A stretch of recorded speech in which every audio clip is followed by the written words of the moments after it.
어제 저도 이제 한남동에 다녀왔습니다. 한남동 네. 다녀왔는데 참 대통령을 지지하고 우리 대한민국의 어떻게 보면 자유민주주의 법치주의를 수호하려고 하는 자유 애국 국민들을 많이 만나고 또 거기에 또 뭐 오뎅이다 이 마스크다 이렇게 그 자원봉사하시고 기부하시는 분들도 많아서 정말 애국자들이 많으시구나 이런 좀 생각도 했는데 오늘 아침에 네. 이런 정말 그 공수처가 불법으로 무도한 영장 집행을 현직 대통령에 대해서 처음으로 하는 어떤 장면들을 보고 참 기분이 참 우울합니다. 네. 한남동에 직접 가셨으면 그 현장 분위기를 생생하게 네. 느끼셨겠어요. 그럼요. 네. 예. 일단 규모 면에서 가보신 분들은 아시겠습니다만 정말 굉장히 많은 분들이 옵니다. 이 6개월을 기준으로 해서 제가 얼핏 봐도 사람들이 거의 한 1, 2만 명 정도 되시는 분들 있고 또 재밌는 것은 또 그 좌파 진영에서 탄핵 찬성 집회를 하는데 소리가 엄청나게 크길래 가보니까 한 100여 명이 채 안 되는 그러니까 그 규모 면에서도 상대도 안 되고 그리고 지금 우리 그 탄핵 반대 집회에는 일단 굉장히 다양한 연령대 특히 젊은 연령대 분들이 굉장히 많이 나와서 네. 탄핵 반대 그 연단에 나서서 이제 연설도 하시고 또 여러 가지 또 뭐 이야기도 의견도 많이 개진하시고 또 무엇보다도 지난번 탄핵 찬성 촉구 좌파 집회에는 누가 선결제한다느니 이렇게 하면서 CIA 신고를 하면서 그런 것들이 완전히 뚝 끊겼지 않습니까? 네. 그런데 우리 그 탄핵 반대 집회에서는 누가 말할 것도 없이 오뎅이다 또 따뜻한 차다 또 이 마스크다 이런 기부를 하시는 분들이 네. 어마어마하게 많으세요. 네. 그래서 보면은 좀 속된 말로 먹을 거나 뭐든지 정말 그 풍족하게 돼가지고 이게 활기가 좀 넘치고 열기가 좀 넘치는 그런 어떤 분위기였습니다. 그 탄핵 반대 집회에 가서 배가 불러서 온다는 얘기가 있더라고요. 기자들도 그런 얘기를 많이 하더라고요. 네. 진짜 배가 부를 것 같습니다. 네, 가면 오뎅 퍼주고 해서 그렇다는 것인데 그럼에도 불구하고 오늘 아침에 대통령께서 유혈 사태 방지를 위해서 결단을 내리신 것 같습니다. 그렇다면 내가 출석을 하겠다. 3차 저지선이 뚫리고 나서 결단을 내리고 본인의 입장을 간결하게 동영상으로 찍어서 언론에 배포를 했고요. 방금 전에 대통령의 SNS 페이스북에 대통령이 친필로 만년필로 굉장히 장문을 쓴 글을 올렸는데 이따가 보고 해석을 한번 해드리겠습니다. 대통령에 대해서 조사가 지금 시작을 한 건 같아요. 한 건 같은데 티타임 없이 바로 조사가 진행이 되고 있고 대통령은 진술 자체는 일단은 거부하고 있다고 속보가 나오고 있습니다. 오늘 이러한 체포한 풍경 같은 거는 좀 어떻게 보셨어요, 의원님? 예, 저는 마치 지금 공수처를 중심으로 해서 국수본 등이 경찰 수천 명을 동원해서 마치 어떤 적군의 우두머리를 어떤 생포하듯이 혹은 군사 작전을 방불케 하듯이 이렇게 수천 명을 동원해서 이게 몰아붙이는 이런 것들이 네. 현직 대통령에 대해서 예우 이런 걸 떠나기 전에 윤석열이라는 한 사람의 어떤 대한민국 어떤 국민으로서 이런 거는 좀 너무 심하지 않나 이렇게 진짜 그 생각이 들 수밖에 없고 특히 자랑처럼 이번 그 체포하는 과정은 총체적 어떤 불법의 연속이었다. 불법 백화점이었다고 할 정도로 일단은 수사 권한이 없는 공수처가 영장 쇼핑하듯이 판사 쇼핑하듯이 법에 정해 있는 중앙지법이 아닌 네. 서부지법으로 갔고 특히 이번에는 담당 그 영장 담당 그 판사가 그 지난번에 이제 많이 문제점이 됐던 형사법 110조 111조를 적용을 예외로 둔다는 그런 것도 없었던 영장이었지 않습니까? 네. 그렇기 때문에 우리 대한민국에서 가장 중요한 군사보안구역이자 경호구역으로 지정된 관저 부근을 그렇게 수백 명이 무단으로 침입하는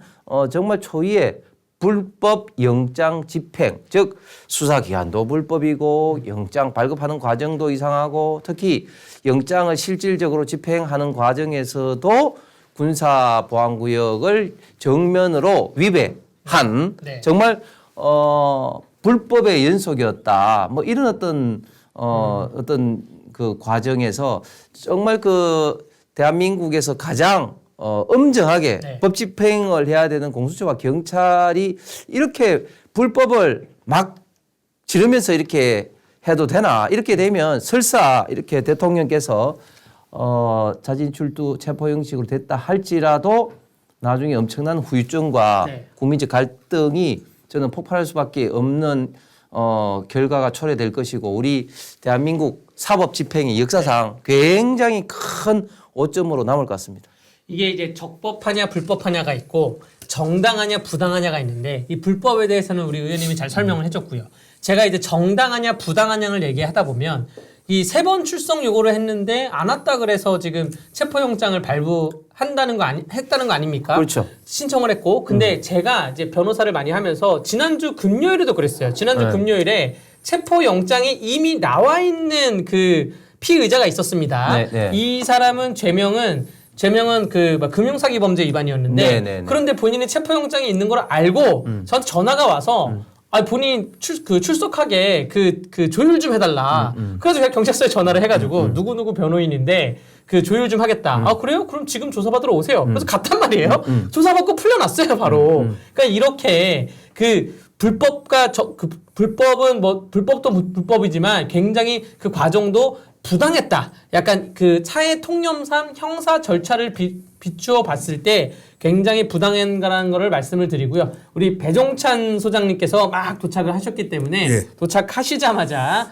그 오늘 이 체포 혹은 뭐 대통령 자진 출석 이런 과정에 대해서 또 평을 좀 들어보겠습니다. 그렇습니다. 제가 저는 또 홍전 의원님께서 나오셔서 오늘 너무 뜻깊은 자리인데 하지만 또 대통령이 현직 대통령이 체포되는 네. 유례가 없는 일이 벌어지면서 전혀 유쾌할 수 없는 상황이 네. 벌어진 거죠. 근데 방금 전에 말씀하셨듯이 제가 주목하는 부분이 이 부분이에요.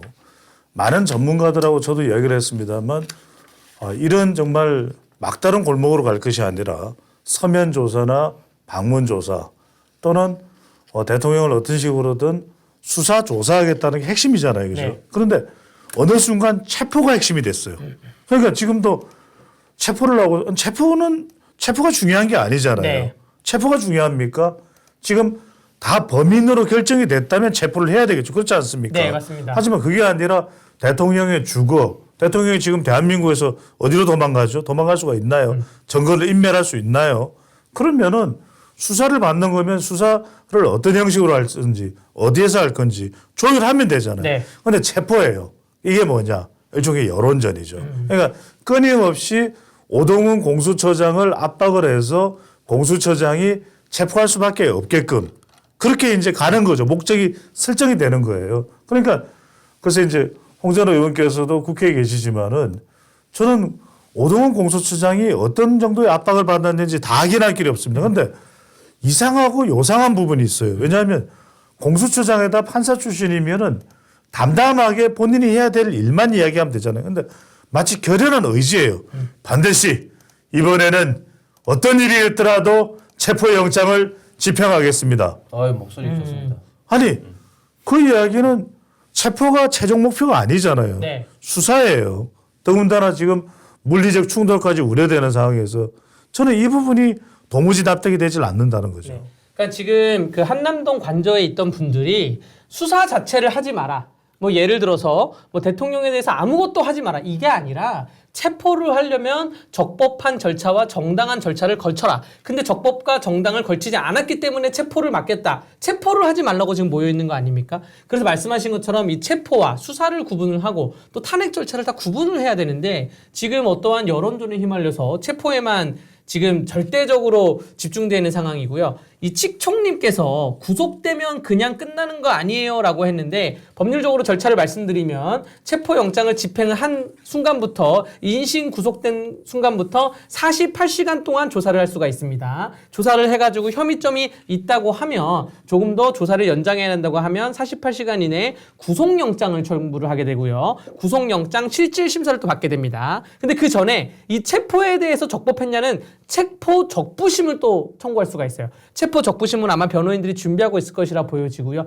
여기에 또 변수가 내일 또 헌법재판소에 또 그 변론기일이 있기 때문에 거기에 대통령이 출석하실지 또 그거를 봐야 됩니다. 왜냐하면 수사 권리보다 재판받을 권리가 더 우선시됩니다. 그래서 내가 재판을 받으러 간다고 하면 조사를 받다가 재판을 받으러 가야 돼요. 자, 앞으로 있을 이번 한 3박 4일 동안은 어떻게 한번 진행되실 거라 예측을 하세요? 예, 지금 굉장히 숨가쁘게 여러 가지 그 이슈로 인해서 그 재판, 헌법재판소의 재판 또 공수처의 수사 혹은 또 구속 뭐 여부가 이제 결정될 것 같습니다. 이제 이 지점에서 좀 전에 그 우리 강변도 말씀한 것처럼 저는 대통령이라서 특별한 어떤 그 대우를 논하기 전에 그러나 어떤 다른 어떤 사람과의 어떤 형평성이라는 어떤 측면에서 먼저 좀 봐야 될 것 같은데 지금 현재 체포를 그렇게 한 것이 결국 이제 그 소환을 3번 거부했기 때문에 이제 그렇다고 이야기하는데 그런 식으로 따지면 송영길 전 대표의 전당대회 때 돈봉투 사건 혐의를 받는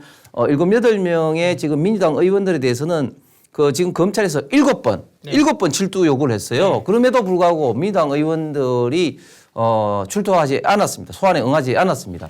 거기에 대해서 그러면 검찰이 뭐 강제 체포 영장 뭐 발급이라든지 그런 어떤 시도를 했습니까? 그렇지 않았습니다. 그렇기 때문에 지금 단순하게 뭐 소환에 3번 응하지 않았기 때문에 이렇게 현직 대통령 국가 원수에 대해서 반드시 체포를 할 수밖에 없다. 이런 논리는 불법하면서도 굉장히 부당하다. 이렇게 말씀드리고 싶고 또 한 가지는 지금 헌재의 탄핵 심리와 그리고 공수처의 수사가 이 투 트랙으로 이게 가기 때문에 굉장히 어떤 자기 방어권을 행사하기가 굉장히 어렵습니다. 그렇기 때문에 헌법재판소의 그 법에서도 수사가 진행 중인 사안 같은 경우는 이 탄핵 심리를 정지할 수 있다는 그런 어떤 규정도 있습니다. 그럼에도 불구하고 지금 또 헌법재판소는 무조건 또 이제 탄핵 절차를 일괄 지정을 해서 굉장히 지금 빠른 속도로 지금 달려가고 있지 않습니까? 네. 그래서 지금 우리 대한민국의 사법 체계가 굉장히 정말 우려스럽다는 말씀을 먼저 좀 드리면서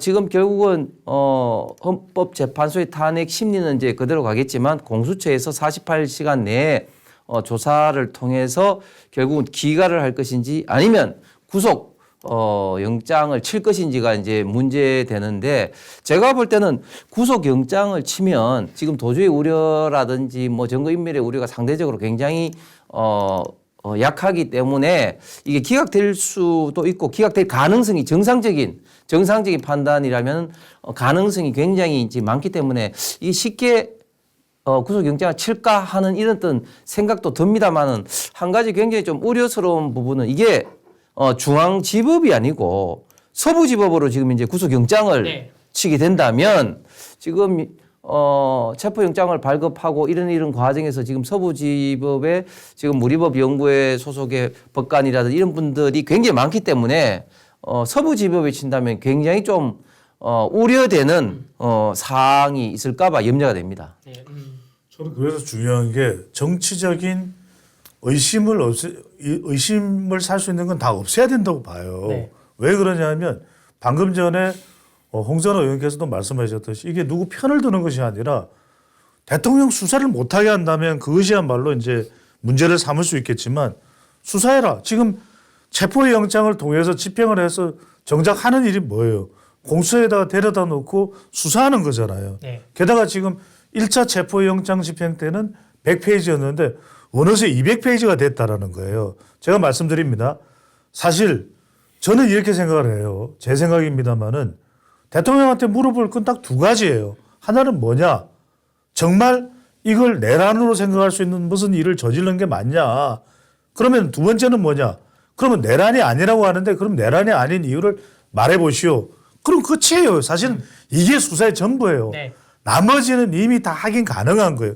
그러면 200페이지를 만드는 게 뭐냐? 거의 심신이 뒤틀릴 정도로 한 200개 질문을 받으면 사람이 거의 정신 상태가 거의 뭐 완전히 그냥 아수라장이 돼버려. 알 거 아니에요. 그죠? 네. 그러니까 검찰에 가서 수사를 할 때 보면 똑같은 질문 또 하고 계속해요. 나중에 뭐 욕도 했다가 뭐 욕을 2번 했다가 3번 했다가 4번 했다가 뭐 이거는 이제 하나의 사례로 이제 말씀드리는 겁니다만 2가지 질문을 댈 걸 200페이지를 질문했다라는 것은 결국 이번 대통령 수사의 목적이 뭐냐? 결과적으로는 내란수계라는 이미지를 강화하겠다. 네. 완전히 그냥 이걸로 그냥 각인시켜버리겠다. 이런 의심을 산단 말이에요. 두 번째. 그 다음에 이게 서부지방법원이에요. 그러니까 지금 이게 서울중앙지방법원이 아니라 서부지방법원에서 하는 것 자체를 잔뜩 의심을 사잖아요. 그래서 제가 드리는 말씀이에요. 왜 의심사를 하느냐. 그러니까 마치 지금 공수처도 민주당의 무슨 명령을 하달받느냐. 또는 경찰은 지금 민주당의 현역 의원 누구와 내통을 했느냐. 지금 의심을 계속 사고 있잖아요. 네. 물론 또 대통령도 또 이번 비상계엄과 관련된 사람들도 충실하게 성실하게 조사를 받아야 되겠지만 또 하나 지금 심지어는 법원까지 정치적인 의심을 살 일이 벌어지면 안 되잖아요. 네, 네. 그래서 저는 이렇게 되면 나라가 엉망진창이 됩니다. 누가 다음에 대통령 자리에 올라온다 하더라도 그 사람은 대통령직 수행 못할 거라고 봐요. 저는. 그런 점에서 지금 의심을 살 수 있는 모든 건 배제해야 됩니다. 그래서 정상적으로 서울중앙지방법원에 대해서 가장 누가 보더라도 이 사람은 정말 공정해. 공정이다. 윤석열 대통령이 불이라는 그런 발언 자체가 그 불이라는 의심을 사는 거잖아요. 네. 그런 것 자체가 없을 정도로 명백한 진행이 돼야 되겠죠. 그러니까 이게 200페이지를 준비했다고 하면 서면 조사를 먼저 응당하거든요. 변호인 선임계도 냈으니까 변호인 간의 조율을 하면서 200페이지를 먼저 보내세요. 그럼 저희가 답변을 보내겠습니다. 거기에 대해서 또 요구한 게 있으면 그땐 출석해서 조사를 하겠습니다. 근데 이러한 과정 없이 대뜸 시간 48시간밖에 없는데 200페이지를 만들어놨으니 그 안에 조사를 하겠다는 발상이 좀 적법하지 않는다 보여지고요. 서부지법 영장 청부가 왜 문제가 되냐면 공수처법에 의하면 다들 아시겠지만 관할은 중앙지법이 원칙입니다. 근데 서부지법에 청구할 수 있는 게 그 단서 조항에 범죄지나 혹은 피의자의 주소지 등의 기타 사유에 의하면 그 마땅한 다른 관할을 청구할 수가 있는데 이거는 여기에 입법 취지는 지방에 있는 사람들을 위한 입법 취지예요. 지역에 있는 고위공직자들을 위한 입법 취지인데 자, 이 단서 조항을 적용하자면 왜 영장 쇼핑 얘기가 나오냐면 서부지법은 대통령이 살고 있는 게 용산이니까 당연하고요.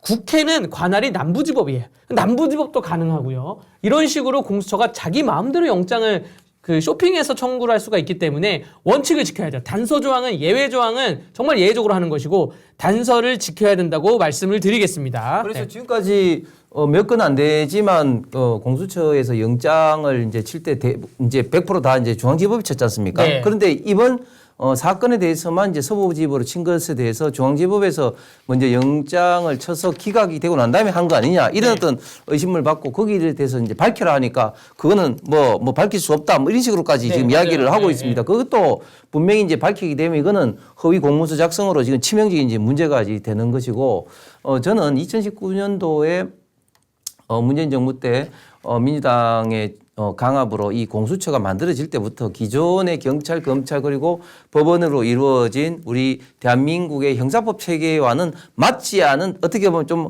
괴물 같은 돌연변이기 때문에 굉장히 많이 반대를 해왔는데 아니나 다를까 지금 공수처 같은 경우 지금 생기고 난 다음에 보니까 이게 정말 실력도 없고 경험도 전혀 없는 기관이 엄청나게 큰 무서운 무기를 갖고 있는 거예요. 그러니까 마치 지금 이제 걸음걸이를 이제 한 겨우 뗀 어린애가 엄청난 어떤 칼을 갖고 있다든지 지금 총을 갖고 있는 그런 어떤 형국인 거죠. 네. 그래서 공수처 폐지가 저는 역시 다시 한번 정답인 것 같고 제가 한번 챗 GPT한테 불법 이번 체포영장 집행에 대해서 물어보니까 하는 이야기가 야 앞으로 우리 강변이 참 긴장을 해야 되는 게 네. 앞으로 AI가 진짜 더 정확하게 제가 볼 때는 할 것 같아요. 네. 딱 이렇게 되는 거예요.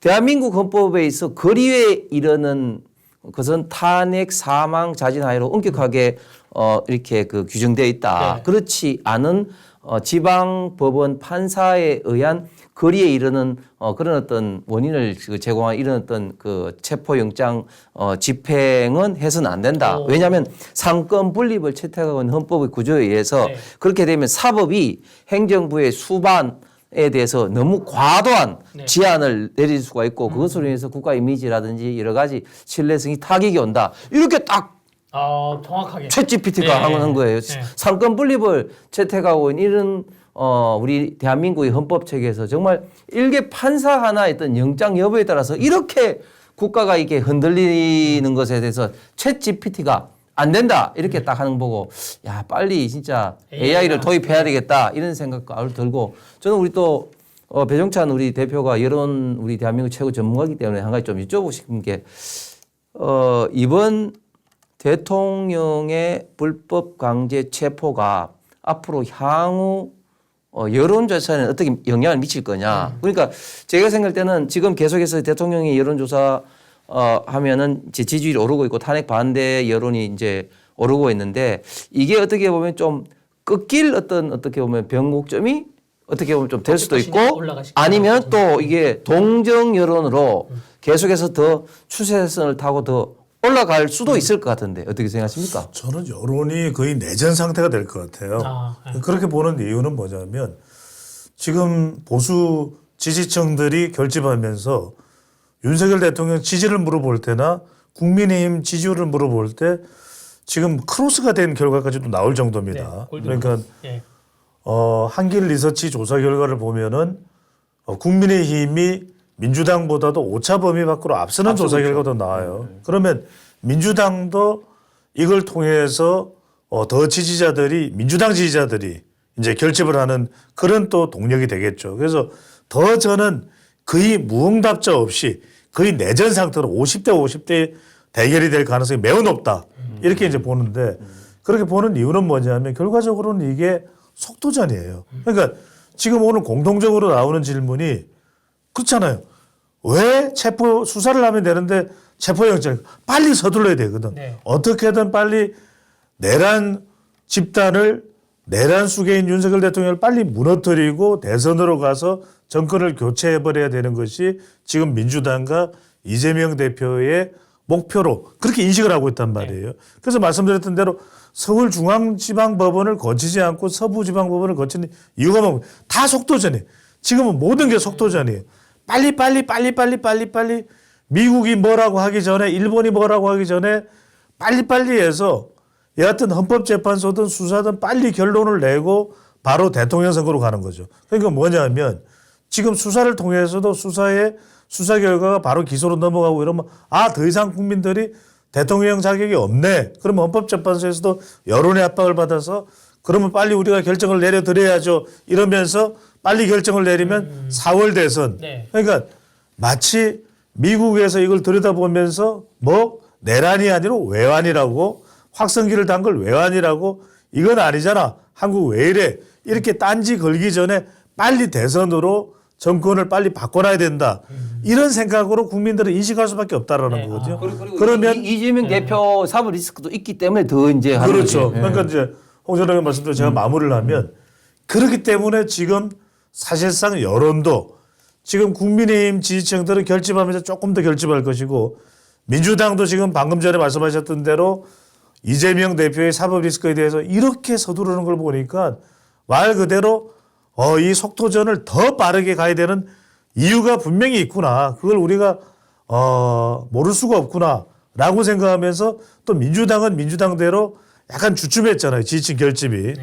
카톡 금연로도 이건 전환이 안 될 거예요. 그러다 보니까 윤석열 대통령이 체포되는 모습이 민주당으로서는 지지층을 결집할 수 있는 동력이다. 그래서 저는 구속영장도 분명히 칠 거라고 봅니다. 그리고 그 법원은 그 관할 법원을 서부지방법원으로 해서 구속영장을 청구할 것이고 저는 이걸 민주당에서는 발부를 기대하고 있을 것이다. 이렇게 봅니다.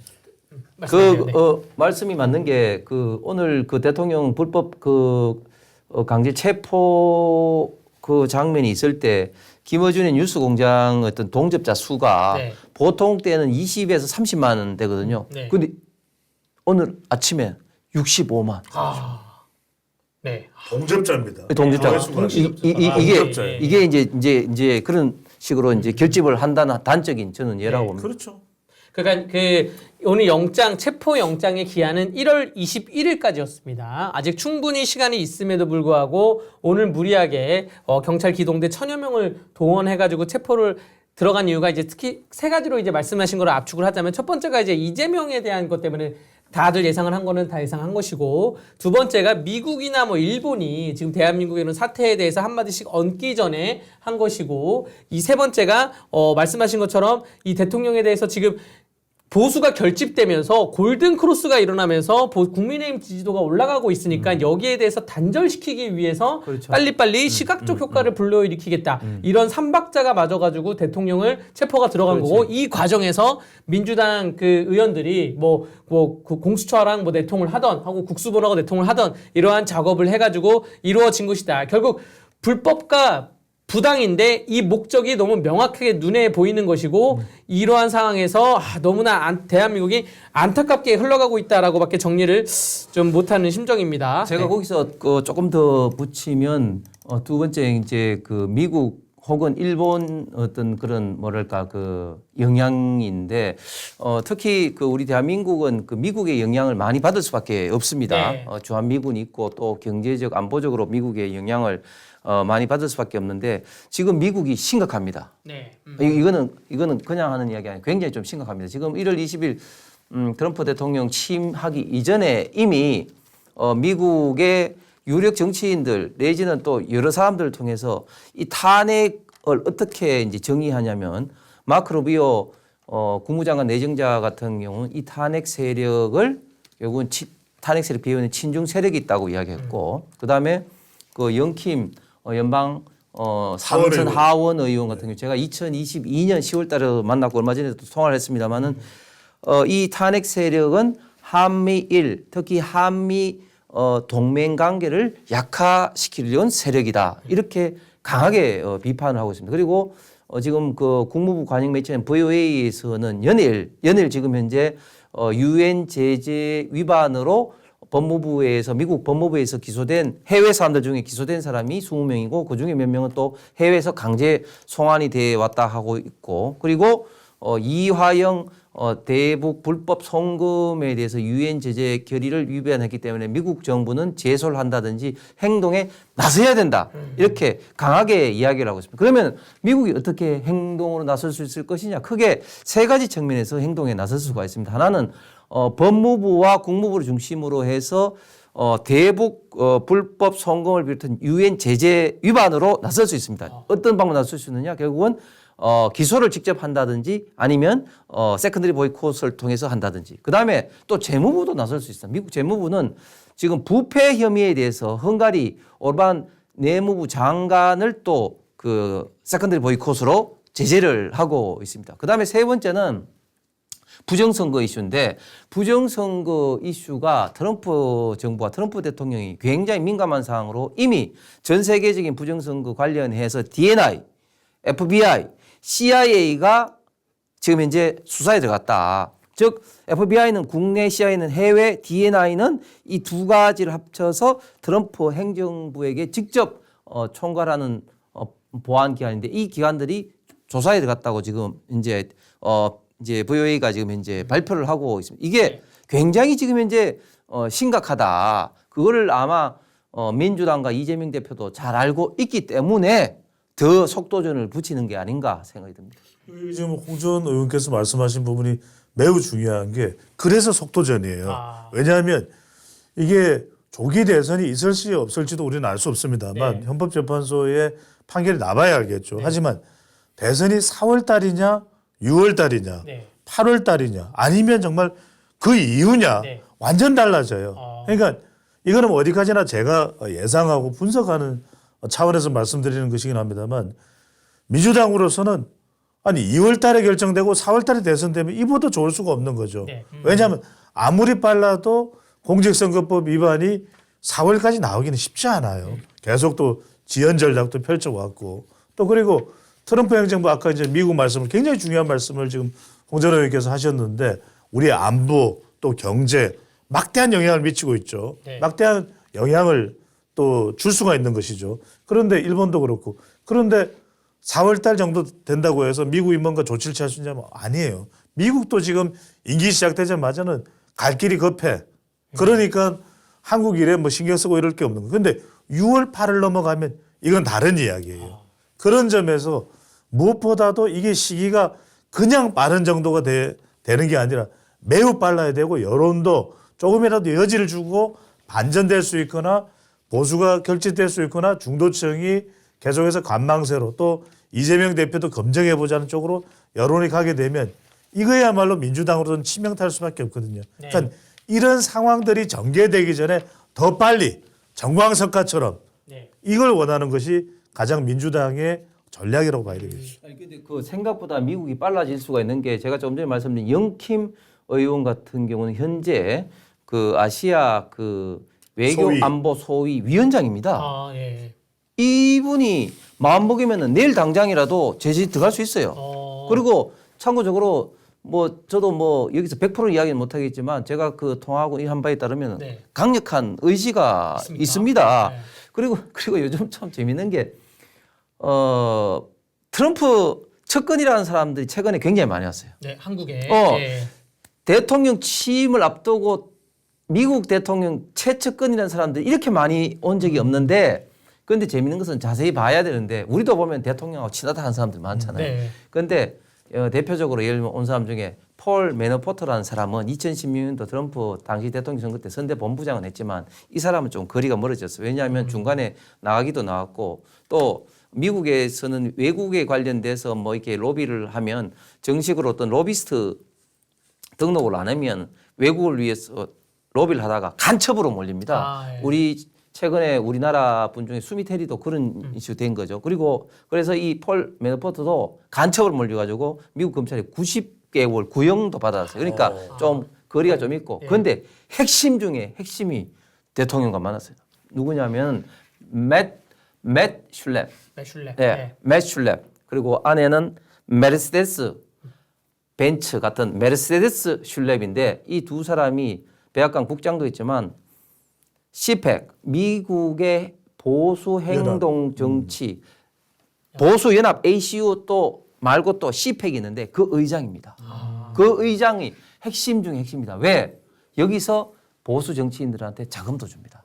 자금을 줍니다. 그리고 미국 그 플로리다 마르라고 트럼프 대통령 사저에 우리 CJ 정용진 회장만 만난 걸로 지금 많은 언론에 났지만 언론에 안 난 중요한 게 시펙 맷 슐랩 의장과 우리나라의 부정선거의 핵심 인사들이 마르라고 해서 트럼프를 만나가지고 네. 이 문제에 대해서 트럼프 국무장관 내정장 며칠 동안 이야기를 하고 있어요. 아, 예. 굉장히 중요한 인사가 맷 슐랩이고 네. 맷 슐랩이 윤석열 대통령이 만났기 만나고, 때문에 네. 지금 트럼프 행정부, 트럼프 대통령은 이 사태를 정말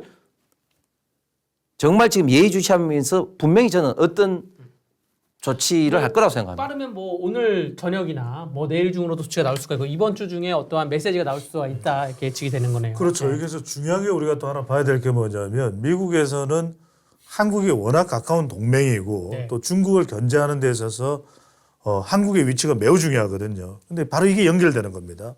실제로 트럼프 자신만 하더라도 2020년 대선 때 사실상 트럼프 지지자들은 미국 의회, 네. 힐 여기를 사실상 점령했어요. 그런데도 지금 트럼프 당선인의 경우에는 내란죄로 내란 수개가 됐습니까? 아니죠. 아니잖아요. 예, 예. 그러니까 우리 내란과 관련된 법에도 지금 윤석열 대통령은 내란 혐의에 대한 수사가 있는 것이지, 그러니까 내란죄와 관련된 부분도 형사법에 이 국토의 참절, 네. 그러니까 나라의 영토를 뺏는 거예요. 그다음에 폭동 뭐 이런 것들이 있는 겁니다. 네. 이게 이제 정확하게 내란이냐 아니냐는 부분이 있을 거고, 그다음에 미국이 굉장히 예민하게 보고 있는 것이 바로 군이에요. 근데 방금 전에 홍 전 의원께서 말씀하셨던 영킴 연방 3선 하원 의원이 저는 아주 오래전에 만났는데요. 저는 제가 5년이었나? 제가 2001년인가 2년인가 그때 이 공화당 의원의 보좌관을 하고 있던 영킴을 제가 어린 영킴을 만났더랬었죠. 근데 이 영킴 의원도 그렇고 미국에서 계속 강조하고 있는 게 뭐냐면 군이에요. 네. 자, 지금 군이 여러 인사들이 지금 구속이 되는 상황이잖아요. 네. 그런데 지금 뭐라고 이야기를 하냐면 외환까지 넣으면서 확성기도 외환이다. 그다음에 무인기가 날아간 것도 이것도 외환이다. 네. 이게 다 외환이 들어가는 거예요. 그러니까 이것 자체가 외환 아니냐. 근데 제가 제일 궁금한 건 이거예요. 만약에 우리 군이 북한의 이 도발을 유도를 해서 이 국내 정치에 네. 미국이 가만히 있겠어요? 한번 사회적으로 생각해 보자고요. 지금 주한 미군이 있는 곳에서 주한 미군의 안전까지도 위협을 아니 미국 시민권자들이 얼마나 많아요. 네. 한반도에 네. 한국에. 그런데 북한의 침략을 북한의 도발을 유도하는 것을 한국군이 하려고 했는데 미군이 몰랐고 가만히 있었겠어요. 이게 말이 안 그럴 리가 되잖아요. 없죠. 예. 세 번째는 뭐냐면 중국이에요. 이게 무엇보다도 지금 미국이 가장 경계하고 있는 것은 중국인데 그럼 이 모든 게 뭐냐. 중국과 뭔가 더 중국의 이로운 그런 것에 대한 뭔가가 지금 작동되고 있는 거 아니냐. 여기에 대해서 경계를 하고 있기 때문에 이런 걸 본다면은 미국이 또 트럼프 행정부가 그냥 가만히 이걸 뭐 가십거리 정도로만 치부할 수는 없는 거라는 것이죠. 지금 당장 취임 시기 한 5일 남았기 때문에 취임 이후에 정식적인 업무 절차가 들어가겠지만 그 전에 그래서 메시지를 안 낼 수도 있지만 다른 주변에 있는 정치인들은 미국 정치인들은 메시지를 낼 수가 있고 그러한 이면에는 이러한 사정이 있다 정리를 해주셨습니다.